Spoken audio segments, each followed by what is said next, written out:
What's up, nerds and nerdettes and wee little nerdlings all?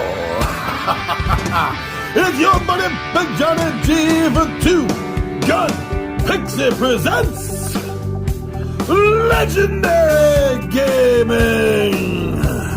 Shut up and sit down. What's up, Pixie Posse and we little pixels all? Welcome to Two Gun Pixie, your gateway to Legendary Gaming. Now, today's video is obviously going to find a place, a home, in our playlist for Tabletop Takeout Tuesdays. This is where we give bullet point reviews as to why we enjoy a particular title, by myself, my Two Gun Pixie partner Tom Vulo, my wife, or one of the 20-sided warriors. And also, this is going to slip real nice right into our Dungeons and Dragons playlist. That's right. If you're into Dungeons and Dragons, check out that playlist. We have previews and reviews. We have unboxings, playthroughs. Just about anything I do that's related to Dungeons and Dragons will be in that playlist. So go check that out. Become a Pixie Posse member, an official Pixie Posse member. All you got to do, subscribe to the channel. And then you're probably going to want to hit that notify bell. Let's give it a little tickle there a little bit. Because this way you'll be notified whenever we drop a video. We drop daily videos, usually about noon Eastern Standard Time. So come on by and check it out. It's all for fun. And speaking of fun, this is a lot of fun. This is a lot of fun. And that's exactly what I'm here to talk about today. As you've already seen from the thumbnail. All right, well, so back to basics. Wow. Although I played my very first game under the Holmes rules, everything after that was all the Moldvay basic and the expert line stuff. Wow. Really did, as the saying goes, cut my teeth, Dungeons and Dragons wise, on those books, on those adventures. So, what is so great about it? Well, I'm not going to get into, other than mentioning right now that I'm not getting into it, there is the whole nostalgia factor. I mean, I was like 8 years old playing this game, so that's where all the fun started for me. But now that I've gotten that nostalgia factor out of the way, let's talk about something that might mean a little bit more to someone that didn't grow up with it as a small child, like I did. So, streamlined, man, everything about this game is so tight and streamlined. A lot of people complain about this, but I'm going to tell you something. I really do enjoy the fact that for this particular version of Dungeons & Dragons, race and class is like the same thing. I know there's a lot of arguments in the community about how stupid that is. Just get your human minds out of what a dwarf or an elf is. Please, you're a human. Yes, every human is different, but you can't say that outside of another race of creature because you are not another race of creature. So just leave it to the fantasy rule settings that in basic D&D, let it go, have fun with it, that your class and race is the same thing, you dwarf or elf or fighter, because that means you're a human. But not only that, there's also simplicity in the danger. You could get killed by an animal at first level. Forget kobolds and goblins. You're running from toads and snails. Well, I mean, obviously they're toads and snails the size of carriages, horse carriages. But still, a couple of wolves are going to be more deadly to you than a band of kobolds. And that brings up another point that I remember. Do I want to say fondly? I remember well from basic Dungeons and Dragons, and that's a lot of retreating. Yeah, we ran away a lot back in the old day. Now, speaking of classes and races being the same, character creation is so damn simple and so fast.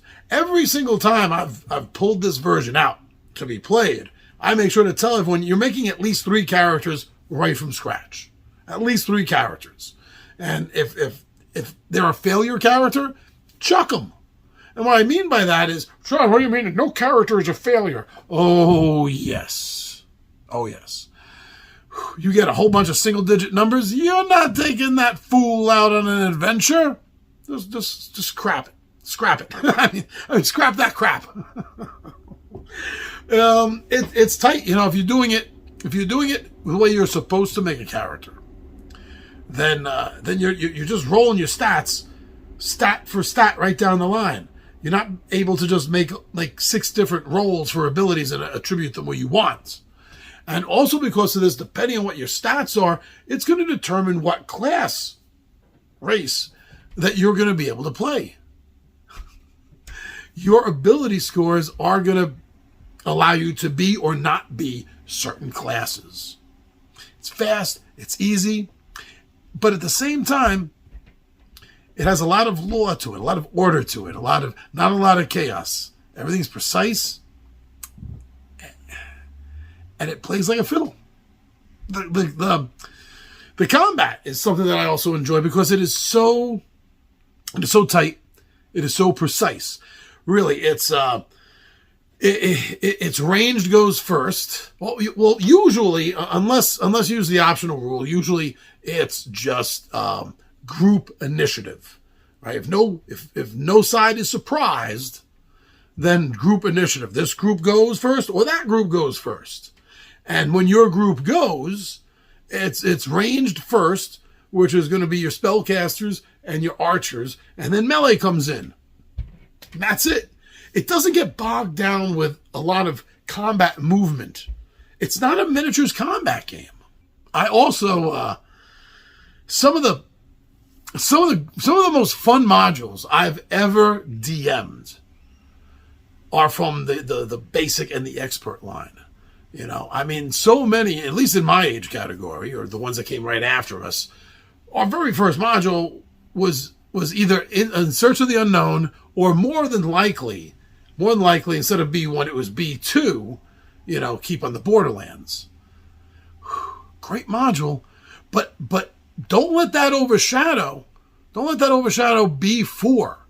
The Lost City is by far my favorite first level module ever written, for basic or for advanced or for second edition or third, whatever, wherever you go with this. That is my favorite first level module to go through. And you know, the expert series, as you graduate from there, because it only goes 3 levels. It's tight. It's tight. Your character's only going 3 levels if they survive. Then you can advance into the expert rules, which, don't be scared, it's not heavy. It's not heavy, but it does allow advancement in most cases, I think up to 14th level, 12th, 14th level, like that. It opens up a lot more, including higher level modules. And I do love X1, the Isle of Dread. It is a great introductory game module for the Expert series. I honestly think X2, Chateau d'Amberville, that is the superior module. And I honestly think that those two, for first level, the Lost City, and for first to third level, and then 4th level up, you gotta go Castle Amber. Definitely, you gotta go Castle Amber. So many fun memories DMing those modules over the years. You know, the game encourages more creativity. I believe that the BX series encourages more creativity and table talk than the further editions do. When you tell your dungeon master in basic D&D that you're searching for a trap, you just don't say, "Hey, DM, hey, I'm searching for a trap." What do you mean? Tell me. Explain to me what you're doing in the room. So this encourages more creativity. It does. And therefore more table talk. You know, you're getting out of your shell more. And you're talking with everyone at the table. Whether you're doing it in character or not is not the point. That's like extra. That's later. But just to get out of your shell.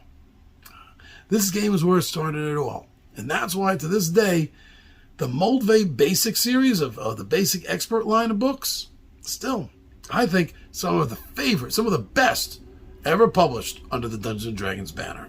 But what do you think? What do you think of Basic Expert line? And how long has it been since you last played it? Come on, put a basic story down in the comments and let everyone hear what's happened, what went on. All right, thank you very much for checking this out. I'm your buddy Big John AG for Two Gun Pixel presents Legendary Gaming, and I am out of here.